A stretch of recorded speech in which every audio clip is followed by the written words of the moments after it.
The Uniform Civil Code is back in focus. The politics around it, of course, are one thing. But what about the legal debate? The Uniform Civil Code, of course, is something that has hit the headlines almost in every election season. But could something be different this time? I'm Barkha Dutt, you're with the Mojo Story. On this program today, we'll be looking at whether the Modi government will move to actually make the Uniform Civil Code a reality. Now, there are kinds and kinds of Uniform Civil Codes. While the opposition, of course, has typically opposed the Uniform Civil Code, conflating it with Hindutva politics, there are also other progressive groups that have spoken of what they call a family law, a modern family law that applies across communities and across genders. On this program today, we will be looking at the legality, the legal debate around the Uniform Civil Code. Let's bring up on the program now one of India's best and most respected legal scholars who's done some very interesting work and research on this subject, Faizan Mustafa. It's always a pleasure, sir. Let me start by actually asking you. There is a lot of confusion about what is personal law. Now, India is a secular country. The word secular is in our preamble, although it was added in the 1970s. But yet there is space for personal law. Some might say, why does personal law exist? What is personal law? And if a personal law is regarded as a divine law, then how can mere humans move to legislate it? This is sometimes a debate you hear from religious leaders. You have written that the Muslim personal law, for instance, is not law under Article 13 of the Constitution. So let's start with that very fundamental question. Yeah, thank you, Barkha, for having me. Now, first of all, this whole question of personal law and religion, I think, must be clarified. Many people are taking personal law and Sharia as one and same. My position has been that Sharia or religion deals with relationship of humanity with God, and therefore believe in oneness of God or books of God or angels of God of day of judgment.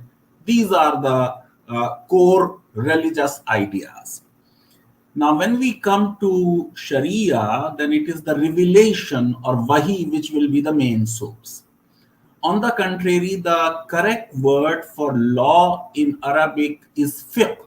Now, fiqh is law which is based on speculative reasoning. Now, law governs the relationship between human beings. So, human beings will marry and divorce and die, and their property would be inherited and they would make will. I'm of the opinion that in His wisdom, Allah Himself decided not to give us law as a finished product. And that is why in Quran, out of some 7,000 verses, you have just about 200 which deal with law. And therefore, the human beings have been given this right and power to discover their law. Of course, they will look at Quran and the Sunnah and the other sources. And if you look at other sources of Islamic law other than Quran and Sunnah, which are what the Prophet said and what the Prophet did, they are all human, urf, customs, juristic preference, or ijma, consensus amongst the jurist, or the public interest. All these are human.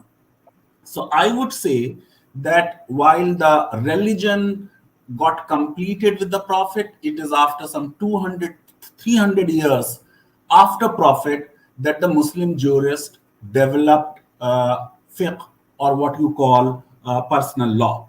So it's a jurist given law. It is just like Roman law. Roman law was also jurist given. So Muslim personal law for me is a private enterprise. It has not been enacted by any state. It has not been entirely given by law, by God. And you would see that if you look at Mughals or the Delhi Sultanate, they did not interfere with the personal law of Hindus. And then when the British came in, then Warren Hastings issued Regulation 2 in 1772, and he uses very interesting word for Muslim personal law. He says if the parties are Muslims, law of the Quran would be there. And if parties are Hindus, then the Dharma Shastras will govern them. This is how the Muslim personal law, Hindu law originated. Yeah. So basically, you're arguing that that law, there is space in religion itself, in Islam itself, for in this case, for human beings to step in and keep building and evolving law as it is needed to govern different communities. Now, let's start with a very interesting question. When the state of Uttarakhand took an initiative on the Uniform Civil Code, you welcomed it, right? Why did you welcome it?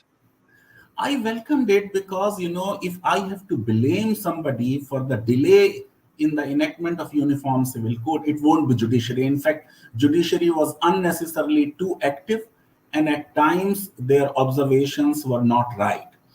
It is the parliament which has made some laws, some reforms in personal laws. So you had the Sharia Act, you had the Dissolution of Muslim Marriage Act, you have the 1986 Act. Recently, you saw the triple divorce law. So there has been legislative activity in terms of reforms. In fact, to believe that the entire Muslim personal law is unreformed and uncodified is wrong. Part of it is codified and a statutory law, and part of it is uncodified. It is the executive or the government which has not done any endeavor whatsoever. I can recall only Mrs. Gandhi in 1971 addressing the All India Congress Committee in Ahmedabad, urging his party and the people of the country to think of Uniform Civil Code. But thereafter, the governments have not really taken any substantive step. There is no draft available to us to debate. And therefore, when Uttarakhand Chief Minister on the last day of the campaign, he said that if we are voted to power, we would set up a committee of experts. I welcomed it. Personally, Barkha, I feel that law reform should not be seen in the context of electoral politics. I have this problem even today. I had this problem with number of other states. But post that constitution of committee, if you look at the composition, I have said that the composition is uninspiring. You have bureaucrats there, you have one retired high court judge, and you don't have any personal law expert of different communities. So such a committee is useless. It is not going to inspire anybody. Yeah. So what I'm hearing you, let me correct me if I don't understand you accurately, but here's what I understand. You are saying that the Uniform Civil Code has been treated as a bogey. No one has ever actually placed in the public domain a draft that can be discussed. You are saying that the change cannot come top down from the judiciary, from the Supreme Court, that the change should come through the legislative assemblies, maybe, if at all, and that those who are tasked to discuss this must reflect the very pluralism that they're supposed to preserve. And the most important point that you're making is that there is no contradiction between pluralism of religion and a uniform civil code. In other words, Article 25, that gives every Indian a fundamental right to profess and propagate your faith, is not at odds with a uniform civil code in principle. No, Barkha, my position as a constitutional law teacher, it is a little difficult to understand and nuanced. On the one hand, I don't see much merit in universal legalism. As someone who teaches diversity and diversity law, I see that legal pluralism is an equally good tradition. Therefore, I am not for one Why do you code say which that? will. Can I Yeah, so you can have multiple codes. Yeah, you can have hold you multiple. there? Yeah. Can I hold you there? Because as a woman, as a feminist, my first rebuttal to you would be, why do you support legal pluralism? Aren't there some universal principles, for example, that should apply to the principles of gender justice?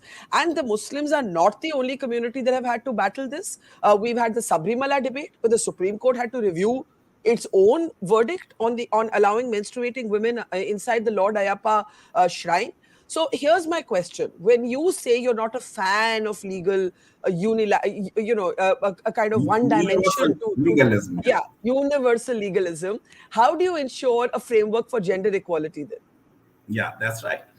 That is the difficulty, that this whole idea of universality of human rights makes room for cultural relativism.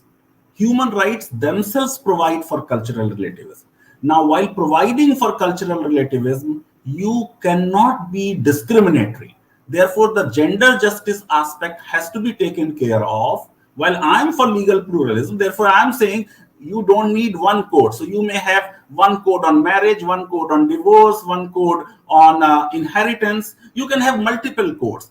And I have repeatedly argued in my articles that for me, uniformity in itself is not something very great. Unity is far more important. That's why when Ambedkar was saying that if any government provokes Muslims with the implementation of a uniform civil code when they are not yet ready for it, it would be a mad government. Now, what I would say that you should have a just code. And what is a just code for me, which is far more important than a uniform code? You may have multiple laws. If you have 5 codes, I don't mind them. But all 5 codes must be consistent with the constitutional ideal of gender justice and substantive equality. I would not accept the formal equality. You need to have substantive equality. So just code to me is far more important. In any case, right to equality, as Barkha, itself says that unlikes are not to be treated alike. Likes are to be treated alike. And therefore, the law within the class has to be same. But having said that, there is absolutely no to have laws which are discriminatory. And that's why rather than aiming to have a uniform civil code, we must ensure the discriminatory provisions of all laws, whether they are secular laws or religious laws. You have number of secular laws which are discriminatory.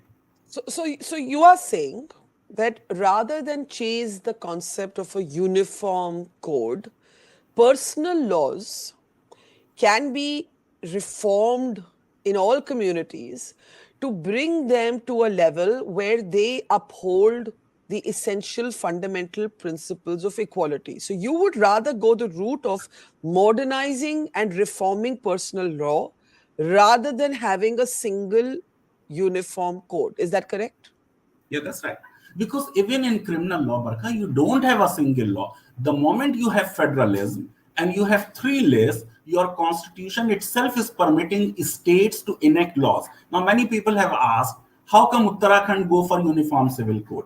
Personal law is there in the concurrent list, entry number 5. And therefore, both center and state can make laws. In fact, it is really surprising that or Uttarakhand, in election, they are promising a uniform civil code. Now, if you look at Article 44, it is saying state shall endeavor to have uniform civil code throughout the territory of India. How can Uttarakhand pass a law which will be applicable throughout the territory of India? So it was not a uniform civil code, but they were playing to the gallery. It was an electoral promise meant for a particular constituency, and then they may get some votes out of that. That's okay. But what I'm trying to say that it is possible to have multiple codes.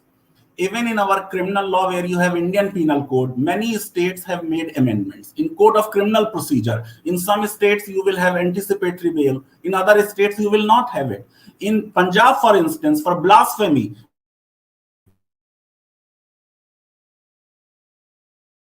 there is no one even uniform criminal law. States already in federalism have a right to legislate on the subjects which are given in the state list and which are given in the concurrent list. So federalism does not envisage a single law. You are in United States right now. Now each state has a different criminal law and each state has a different constitution. And that has not made America a weak nation. Initially, this whole uniform civil code debate was in the context of gender justice. Then it was hijacked and cultural identity came in and national integration came in. And then subsequently when Nehru brought in Hindu Code Bill, then the Hindu conservatives, to install the Hindu Code Bill, they said first bring the uniform civil code. Right. Now, I want to understand something from you. You said that reforming personal law is better than having a singular code. Won't that be a long process? We've been talking about, for example, reforms in the Hindu personal law since the 1950s. One of the criticisms that the BJP and its supporters make has been that the Muslim personal law has been too slow to modernize, and attempts to modernize it have been met with resistance. Take triple talaq, for instance. Many Muslim women were at the forefront of asking for that change. But when the clerics were asked for their opinion, they opposed that change. So when the when the religious leaders of a community oppose that reform, how can that personal law be reformed? How can that be then the way that the inequality in these laws is addressed? Barkha, one factual error. Muslim law reform was ahead of Hindu law reform. If you look Okay. at dissolution of Muslim Marriage Act 1939, the Muslim women is getting a right to dissolve marriage if there is a cruelty, if the husband is absconding, and number of other things. Even if now, if husband has taken a second wife, if husband is impotent, number of things. Hindu women will get this right in 1955. Two, if you look at Shastric law as such and the Islamic law, because Islam as a religion came much later, under the influence of Roman law, it already had few things which were reformed. For instance, women as an independent owner of a property. This idea was not there in Hindu law. But in Islamic law, if you look at the Quranic heirs, who are the category 1 heirs, as many as 12 of them, 9 of them are women. And they can own property in their own right. Husband will not have any claim over their earnings or their properties. So Muslim law was ahead, and that's why there was greater need to reform the Hindu law. But how did we reform the law? 1941, we constituted an expert committee of Shastras and Hindu law and Sanskrit.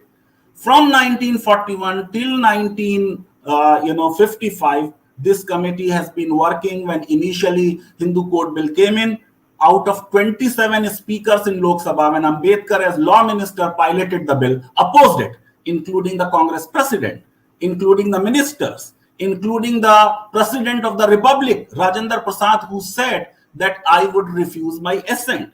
And then Nehru had to make compromises. What were the compromises? For instance, Hindu daughters were not given a share in the ancestral property. What were the compromises? I just tell you, the Guardianship and Guardians and Ward Act, which was a universal, uniform law applicable to all communities.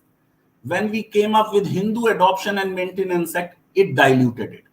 Hindu Marriage Act was a dilution of Child Marriage Restraint Act. If you look at the Parsi marriage law, or if you look at the Special Marriage Law Act, which is a uniform civil code, a child marriage would be void. But under the Hindu Marriage Act, we made child marriage as deemed valid, and the penalties were also reduced. So there were a number of compromises which Nehru made, and then this process is long drawn. It was as late as 2005 that the UPA 1 government brought in an amendment and said that now Hindu daughters would also become the co-partner and will inherit in the property. So what I'm trying to say, that of course Muslim clergy is to be blamed that they did not really move at the pace at which they were supposed to move.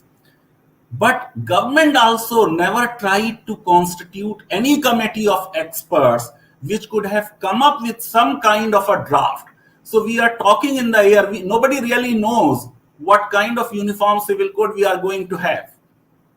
Let me ask you a last question. Would you advocate the Uniform Civil Code to be optional for states? Do you think the route through this change must come through states? Do you think, how should this conversation move forward so it's not just a bogeyman in our political debate? I would say maybe this is an option, that rather than bringing a national law, we try it in some states. Not a bad idea. But more than that, I think we need to talk to the Muslim community and tell them that forget about a uniform civil code. Even the modern Hindu code bill has borrowed heavily from Islamic law. In the classical Shastric Hindu law, once a marriage, always a marriage. They are united blood to blood, flesh to flesh, bone to bone in this life and 7 lives hereafter. And therefore, there will be no divorce. Marriage is to be solemnized. That's why many people who take a second wife, they don't complete 7 steps, they will complete 5 steps and they will have a second wife. And since there are no 2 valid marriages, they will never be punished for bigamy. So number of things in any uniform civil code would borrow from Islamic law. If Islamic law is based on equality and is based on justice, and Constitution of India is also based on equality and justice, then we have to probably talk to them and tell them that within their law, number one, there is a flexibility. For instance, polygamy. On the basis of Quran, we can say that Allah himself is saying better not have one, because you cannot do justice. Therefore, anyone who says that you should have more than one wife. Yeah, no, I didn't mean to interrupt you, but isn't that a dangerous subjectivity that is being brought into to law? Because the thing about law is that there should be a certain certitude that if this happens, this is how you're punished. If this happens, and of course, ideas of that can change, as we have changed, for example, with homosexuality, we decriminalized it. Now we're debating same-sex marriage. But when you say that Quran mein hi iska jawab hai, not everyone may agree with you. Somebody may interpret the Quran differently, right? So my question, and my last question, I know I said that before, is how will you address the danger of subjectivity? When you advocate that the answer lies within faith itself, and to what would you say to your community, to the Muslim community today about this debate? No, number one, I would say that Constitution and Islam are consistent. Constitution is also talking of equality. Islam is also talking of justice. Any law we are making, it should be within the framework of how we understand equality and justice today. There are reforms which are possible without anything. Polygamy is one such reform. Nobody can object to it. Similarly, child marriages. Yeah. Islam may permit, child marriages, but it is not saying that every child must be married. Therefore, if today we say that there will be this minimum age, it is not going to be violation of any Islamic rule. So what we should try to do, that we should move in a direction in which there would be least resistance, as we say, happiness of the greatest number, that we should try, minimum friction and greatest happiness. If to have uniform civil code right now, straight away we are going to end up with some controversy, then it is not a good option. We should try to develop consensus about the issues on which there is absolutely no dispute. For instance, if we say in law that all divorces would be by mutual consent, and convince the Muslim community that one of the type of divorce under Islamic law is divorce by mutual consent, they cannot oppose it because it is there. The government is not going against Islamic law, is not going to violate their freedom of religion. So pick up those elements of law about which there will be least resistance.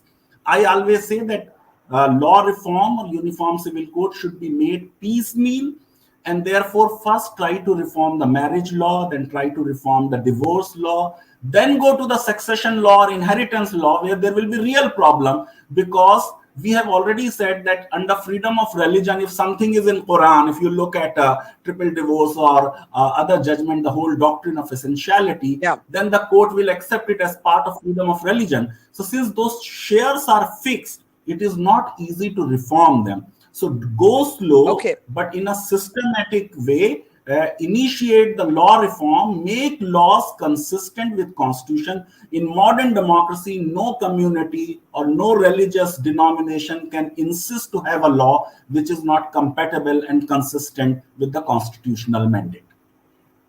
All right, we leave it there. It's been a fascinating learning talking to you, Faizan Saab, as always. Thank you so much, one of India's foremost constitutional law experts on the Uniform Civil Code debate. Thank you very much, sir. Take care. We started Mojo right here in this basement. Just 4 people, 4. And now we're about to hit our first 1 million subscribers.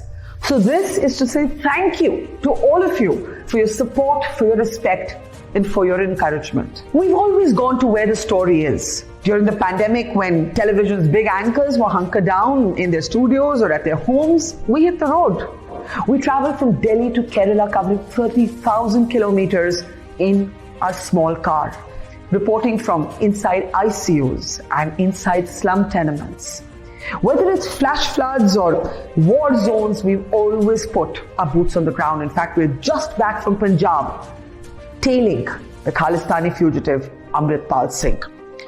And through all of this, we have always put you, the people, first. In an age of partisan polarized media where most journalists are either chamcha ya morcha, we believe the story is sacred and the truth of the story is what matters. And now as we get ready for the next step, we need your help. Become a Mojo member and get first access to all our big interviews. Get a chance to ask our newsmakers questions. Get a chance to write and report for us for both our website and our channels. And also, interact with me and my colleagues directly through AMA sessions. Literally, ask me anything. Click on the join now right next to the subscribe button, and yes, also subscribe if you haven't yet, and become a Mojo member for just 159 rupees a month. Hope to see lots of you in our community. It's great to see you here. Thank you for watching our work. If you haven't subscribed yet, don't forget to click the bell icon and subscribe to Mojo Story and support independent, robust journalism.